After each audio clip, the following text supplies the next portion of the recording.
हाल ही में Rajasthan high court के तरफ से वैकेंसीज निकल के आ चुकी है। इसमें ड्राइवर के पदों पे भर्ती होनी है। इसमें टोटल पोस्ट 72 है।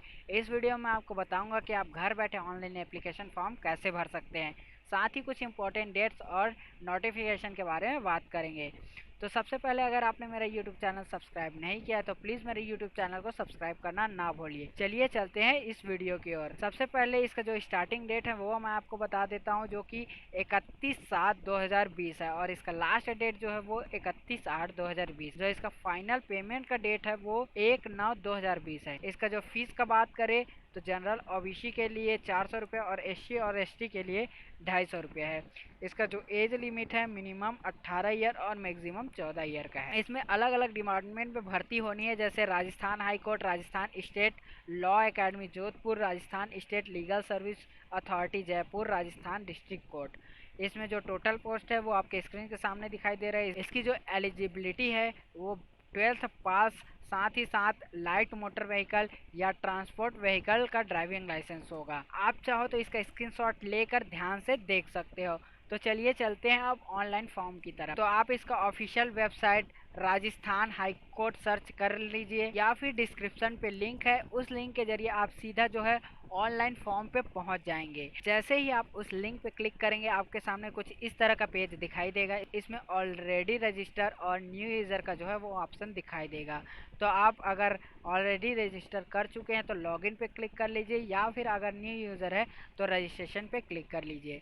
तो सबसे पहले अगर आप रजिस्ट्रेशन पे क्लिक करते हैं तो इस तरह का कुछ पेज दिखाई देगा। इसमें आपको सबसे पहले अपना नाम, नाम के बाद अपना फादर नाम, उसके बाद जो है वो अपने माता जी का नाम एंटर कर लेना है। उसके बाद जो है वो जेंडर आप मेल है कि फीमेल है, उसके बाद जो है अपना डेट ऑफ बर्थ यहाँ पर एंटर कर लेना है। उसके बाद जो है आपको अपना मोबाइल नंबर एंटर करना है। मोबाइल नंबर एंटर करने के बाद साइड में जो वेरिफिकेशन का ऑप्शन दिखाई दे रहा है उस पर क्लिक करके आपको जो अपना मोबाइल नंबर है उसको वेरिफिकेशन कर लेना है। जैसे ही आप वेरिफिकेशन पे क्लिक करोगे आपके मोबाइल नंबर पे एक ओटीपी जाएगा।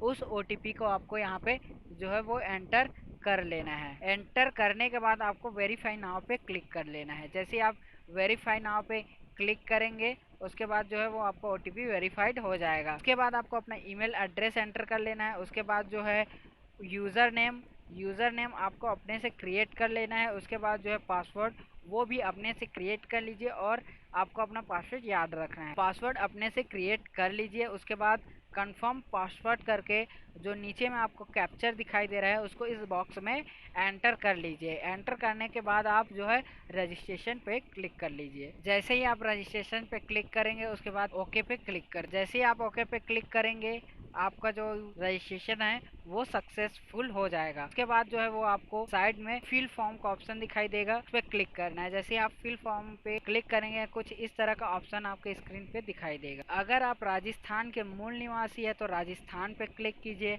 अगर आप अदर स्टेट से बिलोंग करते हैं तो अदर स्टेट पे क्लिक कर लीजिए। उसके बाद जो है अगर आप अदर स्टेट पे क्लिक करते हैं तो जो गृह जिला और जो श्रेणी है वो आपका ऑप्शन पे नहीं दिखाएगा। अगर आप राजस्थान करते हैं तो ही ये ऑप्शन आपको दिखाई देगा। उसके बाद जो है वो लिंक है वो आपको मेल सेलेक्ट करना है, जो इसकी राष्ट्रीयता है वो आपको सेलेक्ट कर लेनी है। मैरिड, उसके बाद वैवाहिक स्थिति मैरिड या अनमैरिड, अगर आप शादीशुदा है तो मैरिड, अगर आप नहीं शादीशुदा है तो अनमैरिड पे क्लिक कर लीजिए। उसके बाद जो है आपको नीचे स्क्रॉल करना है। स्क्रॉल करने के बाद जो है नीचे स्क्रॉल करने के बाद विशेष श्रेणी में अगर आप राजस्थान सरकार के कर्मचारी है, पंचायत समिति, जिला परिषद, सार्वजनिक उपक्रम निगम, अगर आप गवर्नमेंट एम्प्लॉय है तो यस, अनदर में नो कर सकते हैं। रक्षा सेवा कार्मिक से संबंध रखते हैं, यस या नो कर लीजिए। अगर आप भूतपूर्व सैनिक है तो यस कीजिए, अगर नहीं है तो नो कीजिए। अगर आप खिलाड़ी है तो यस कीजिए, वरना नो पे क्लिक कर लीजिए। उसके बाद जो है आपको अपना पता का विवरण देना है, तो जो आपका पूरा पता है वो यहाँ पे एंटर कर लीजिए। उसके बाद जो सिटी या गांव से बिलोंग करते हैं वो आप यहाँ एंटर कर लीजिए। उसके बाद जो है वो आपका ज़िला, पिन कोड, उसके बाद जो है आपका जो राज्य है वो आप यहाँ पे चूज कर लीजिए।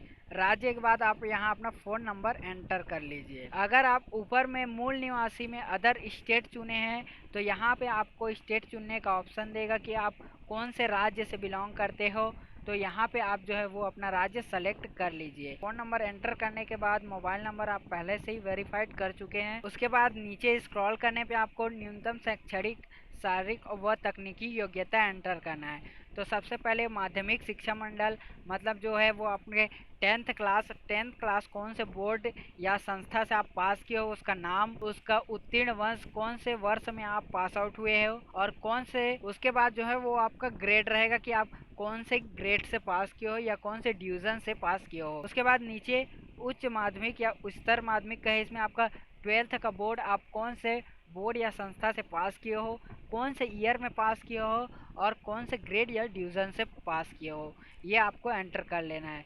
उसके बाद जो है वो आपका ड्राइविंग लाइसेंस का पूछा जाएगा, तो ड्राइविंग लाइसेंस का जो नंबर है वो आपको एंटर कर लेना है। उसका जारी होने का जो तिथि है वो आपको एंटर कर लेना है। उसके बाद जो है वैध डेट मतलब उसका एक्सपायरी डेट कब है वो आपको एंटर कर लेना है। उसके बाद जो है इशू अथॉरिटी का नाम लिखना है, कौन से अथॉरिटी ने आपको ड्राइविंग लाइसेंस जारी करके दिया है। फिर ड्राइविंग लाइसेंस की जो कैटेगरी है वो आपको यहाँ एंटर कर लें। इसके बाद जो है नीचे आप देख सकते हैं कि आप वाहन चालक के रूप में 3 वर्ष का अनुभव रखते हैं, अगर रखते हैं तो यस या नो। क्या आपका ड्राइविंग लाइसेंस कभी निरस्त किया गया है, अगर यस तो यस वरना नो पे क्लिक कर लीजिए। इसके बाद जो है नीचे अन्य सूचना पे, क्या आपने अपनी शादी में दहेज स्वीकार किया है, तो नो पे क्लिक कर लीजिए। क्या आप एक से अधिक जीवित पति पत्नी है, यस तो यस वरना नो कर लीजिए। इन सारे इन्फॉर्मेशन को आप ध्यान से पढ़ लीजिए। उसके बाद अगर आपको लगे कि सही है तो यस और नो है तो नो पे क्लिक कर लीजिए। मैं इसमें अधिकांश नो पे क्लिक करता हूँ। उसके बाद नीचे आपको आई एग्री का चेक बॉक्स मिलेगा, या तो चाहो तो आप नोटिफिकेशन पढ़ सकते। उसके बाद जो है आई एग्री पे क्लिक कर लीजिए। आई एग्री पे क्लिक करने के बाद नीचे जो है अपना जो प्लेस है वो एंटर कर लीजिए। तो सबसे पहले आपको अपना फोटो अपलोड कर लेना है। फोटो 10 से 25 KB के बीच होना चाहिए और ये JPG फॉर्मेट में होना चाहिए। उसी तरह सिग्नेचर भी 10 से 25 KB के बीच JPG फॉर्मेट में होना चाहिए। उसी तरह जो आपका ड्राइविंग लाइसेंस का फ्रंट साइड सामने का जो है 10 से 50 KB JPG फॉर्मेट में, और जो बैक साइड है वो 10 से 50 KB JPG फॉर्मेट में होना चाहिए। उसके बाद जो है नीचे आपको एक कैप्चर कोड दिखाई देगा, इस कैप्चर कोड को जो है यहाँ एंटर कर लेना है। जैसे ही आप कैप्चर कोड एंटर कर लेंगे उसके बाद सेव एंड मेक पेमेंट पे आप क्लिक कर दीजिए। जैसे ही आप पेमेंट पे क्लिक करेंगे आपको इस तरह से पेज ओपन होगा। नेट बैंकिंग, एग्रीगेटर और UPI का ऑप्शन दिया रहेगा। आप जिस भी ऑप्शन का यूज़ करना चाहे उस पर क्लिक कर लीजिए। उसके बाद जो है आप अपना सेलेक्ट बैंक है उस पर क्लिक कर लीजिए। उसके बाद जो है वो आप पे नाउ पे क्लिक कर लीजिए। उसके बाद कुछ इस तरह का पेज ओपन हो जाएगा, उस पर आपको प्रोसीड पे क्लिक कर लेना है। जैसे आप प्रोसीड पे क्लिक करेंगे यहाँ आपके सामने क्रेडिट कार्ड, डेबिट कार्ड का ऑप्शन दिखाई देगा, जहाँ जिस कार्ड का भी यूज करना है आप पे क्लिक कर लीजिए। उसके बाद जो है अपने कार्ड का नंबर, उसका एक्सपायरी डेट के बाद जो CVV नंबर है जो कार्ड के पीछे में दिया रहता है, कार्ड होल्डर करके आप मेक पेमेंट पे पेमेंट कर दीजिए। इसके बाद आपके मोबाइल पे एक OTP आएगा, उस OTP के एंटर करने के बाद जो है वो आपका फाइनल पेमेंट हो जाएगा। इस पोस्ट पे मैं अप्लाई नहीं कर रहा हूँ इसलिए मैं पेमेंट नहीं कर रहा हूँ। आप मेक पेमेंट पे करके OTP वेरिफिकेशन करके जो है वो फाइनल सबमिशन कर सकते हैं। उसके बाद जो है वो अपने फॉर्म का जो है प्रिंट आउट आप रख सकते हैं PDF के फॉर्म में या स्क्रीनशॉट करके। अगर ये वीडियो अच्छा लगे तो लाइक कीजिए, सब्सक्राइब कीजिए और शेयर कीजिए।